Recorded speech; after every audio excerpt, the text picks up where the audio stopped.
L'art grec ancien est la plupart du temps tourné vers les dieux et les hommes. Les sujets sont issus de la mythologie. Il y a une recherche d'harmonie dans les formes et l'observation du corps humain. De cet art, nous avons retrouvé principalement des sculptures et des vestiges d'architecture, mais également des objets usuels comme des pièces de monnaie, de poterie et de joaillerie.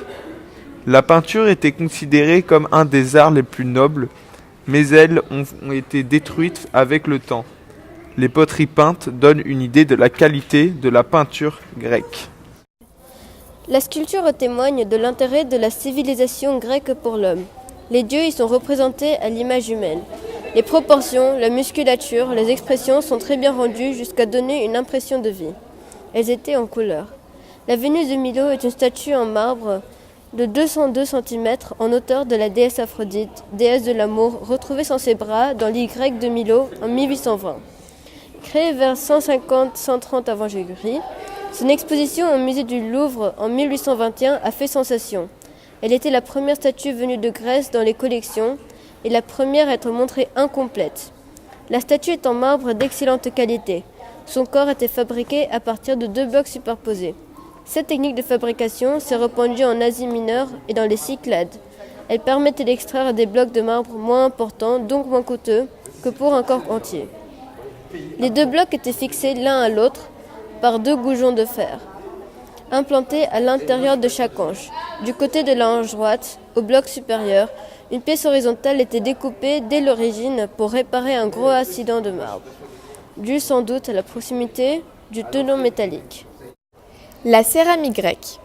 Née au Proche-Orient, l'art de la céramique atteint en Grèce antique un haut niveau de qualité artistique.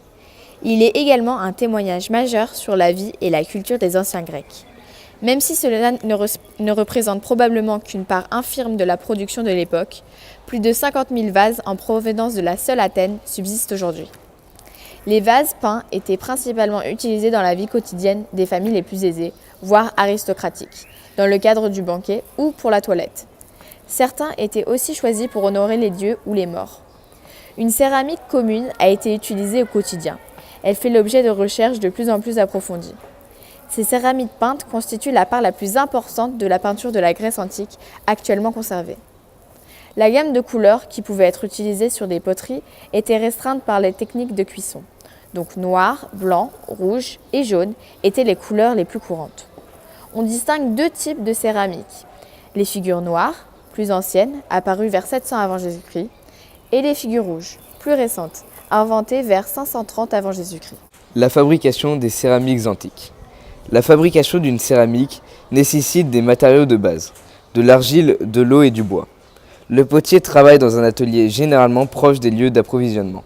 L'argile extraite d'une carrière est lavée puis foulée au pied. Elle est mise dans un bassin de décantation afin d'éliminer les impuretés. L'argile devient fine et pure, prête à être façonnée.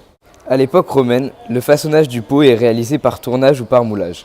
La combinaison des 2 techniques est également possible.